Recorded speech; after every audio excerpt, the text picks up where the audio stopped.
it's the Shitcase Cinema. I need to do that for my own Absolution. Hello. Now, as I film this, it's currently World Cup fever, but who cares about that? We're more interested in laughably bad films, but I have worked in a few football connections because this little beauty contains football's hard man, Vinnie Jones, and a genuine hard man, the one and only Sensei Steven Seagal. This is going to be really good.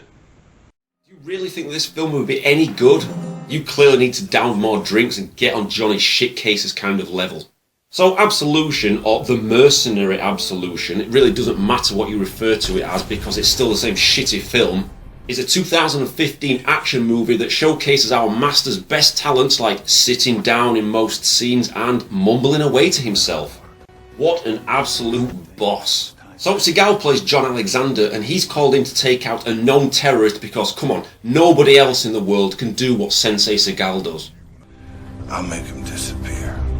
But, you know, he doesn't want to do all the hard work alone, so he calls in his buddy Chi, played by a really good actor named Byron Mann, but I forever know him as Ryu from Street Fighter, so Ryu it is.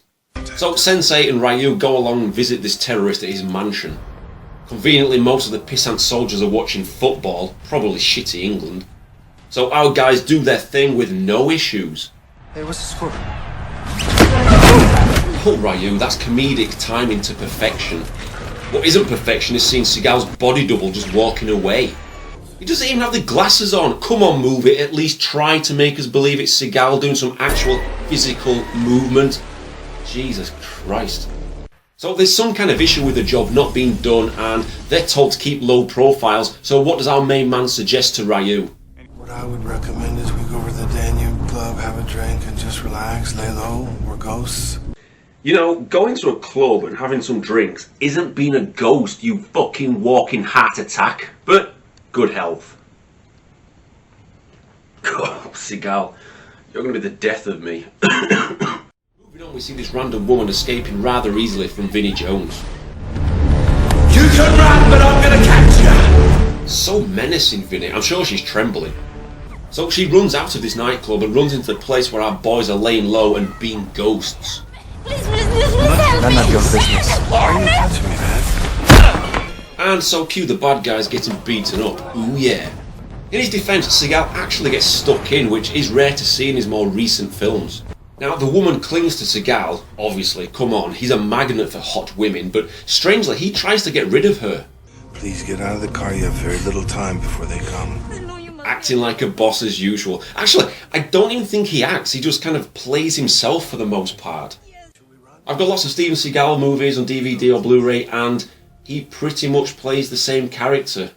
This one goes for the same look. This one, ooh, same look. This one, different look, same performance. How about this one? Different look again, a bit thinner there, but the same kind of performance. What about this random one? Bit different because it's a vampire horror thing. Well, it's not really, it's pretty shit. Check out my review. But it's the same phoned-in performance. Anyway, jumping ahead before we slip into a coma, Nadia tells Seagal and Ryu about how she and her sister were tortured by Vinnie Jones, but she managed to escape rather easily, so Seagal sends Ryu and one of his connections on a mission to find out what the hell is going on, because he'd rather be doing simpler tasks like going to the shops to buy Nadia some new clothes and food. Okay? But this scene did amuse me. So here comes Seagal face to face with his number one enemy, and he even looks afraid. Are you ready for this? A staircase. But before he can turn around and retreat, he hears trouble upstairs, so slowly makes his way up and shoots a bunch of random goons to save the girl. Man, this film is one notch of fun. Seagal goes out with Nadia and plants a bomb for one bad guy. We never see him plant this bomb. How did he know a bad guy was going to be there? I don't know. Do you know what? I don't even care. That explosion probably used up half of the movie's budget, but it does look good to be fair. The other half probably went on Seagal's food bill. Just saying. Now, why he speeds away, I don't know, because it obviously draws attention to him and another bad guy follows him.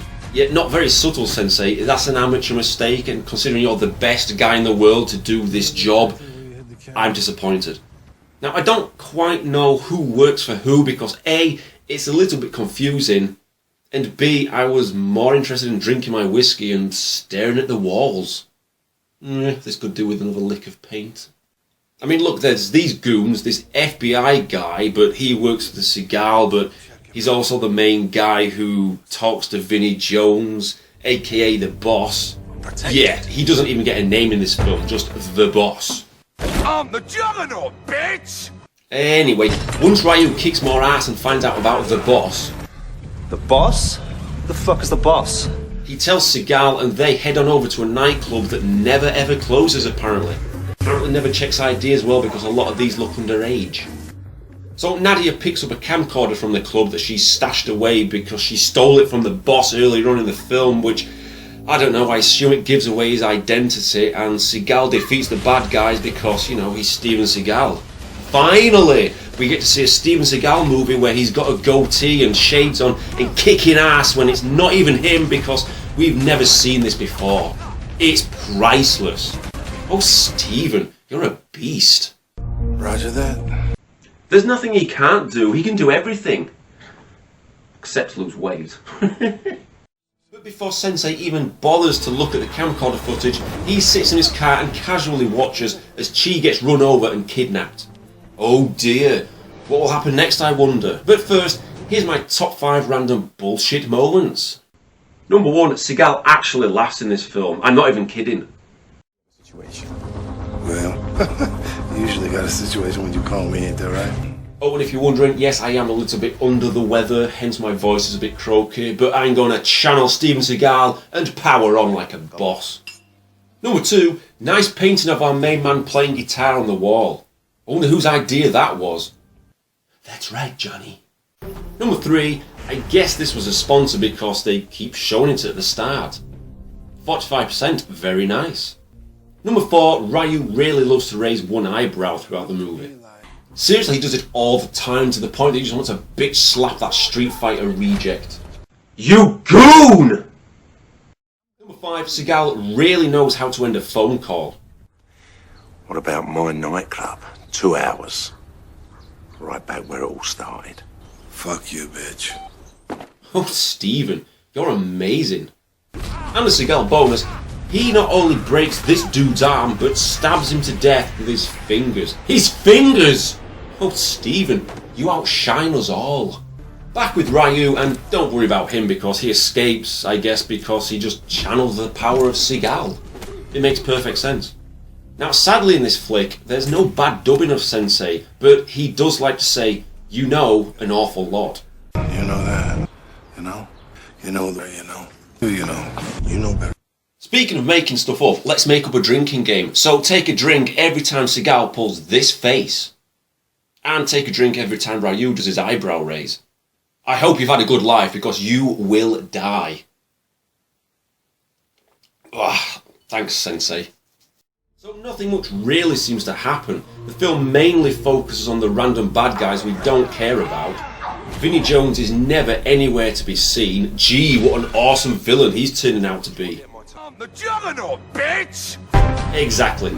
Ryu does all the donkey work and Seagal just sits around, walks around, or is off screen probably eating copious amounts of burgers. That's right, Johnny, I like burgers. So before you know it, we're at the end, which is great. The ending isn't great. I mean, it's great that we're at the ending.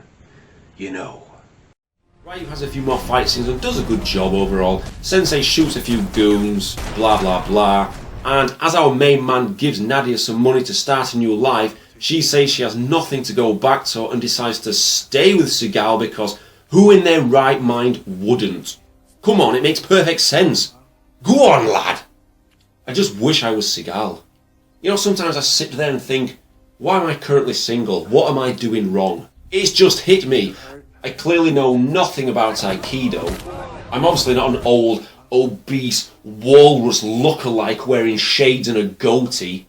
And I just don't have his charisma, so that's where I'm going wrong. I just need to be Steven Seagal and I will have lines of beautiful women coming to see me because what beautiful woman could resist? But it's okay, don't worry, don't feel sorry for me because I'm not an old, obese, walrus-looking thing wearing shades with a goatee. So, you know, I have that going for me. Anyway. So we've now gone through all the knockout phases of this film, and it's on to the grand final. Vinnie Jones, aka Juggernaut, aka The Boss, versus the one and only Sensei Steven Seagal. Now, Vinnie Jones kicks about as much ass in this film as he did at football in his playing career. Let's face it, he probably kicked more plays than footballs, which got him the title of hardest man in football. But here, it's a terrible performance. He gets washed. He does not do a good job. He gets owned, and his soul is taken by our sensei with the final kick of the game. Very much one-sided match, so Seagal is the World Cup winner. Obviously, it wasn't rigged at all. And why does Vinnie Jones have a random metal pipe in his club just sticking up, waiting for someone to become impaled? The logic in these films. So, there you go. Seagal got his absolution in the end. It's just mindless, generic action which is enjoyable with a few drinks and knowing not to expect greatness. Pointless fact, this movie is a sequel of sorts to A Good Man from 2014, which in turn is a prequel to Force of Execution. The only thing that links these films as far as I can tell is his character's name of John Alexander.